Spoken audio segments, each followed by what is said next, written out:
บายดีเนาะเศร้าFC ทุกคนเนาะเขามาเบิ่งเขามาส้มเด้อเนาะบรรยากาศหน่อยอยู่หน้ามาลกมันคือเก่าเหมือนเด้อหอมภรรยาพบสายคนใหม่หัวใจน้องเต้นเมื่อมีไอ้หนุ่มรถเบนซ์เข้ามาบอกหากสามไว้เขาให้สัญญาการลาก็เลยเปลี่ยนใจมีแฟนรถเบนซ์คันใหม่ขวัญใจน้องบ่มีตา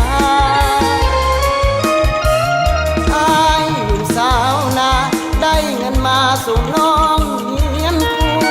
อดทนทั้งเอาใจสู้บางได้สาวผู้ว่าหมอวิวา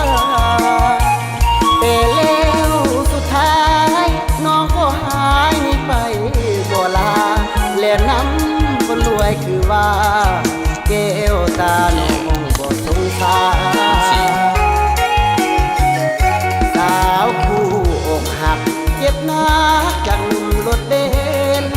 หลายคนเข้าไปพบเห็นว่าน้องเจ็บเป็นคือคนเป็นบ้าเสียทุกอย่างแล้วต้องมาสูญเสียเวลาเต็มยังตกงานซ้ำหน้าปริญญาบ่มีความหมายวันนี้สาวผู้ห้องให้กลับมาคิดอยากมาทวงสัญญา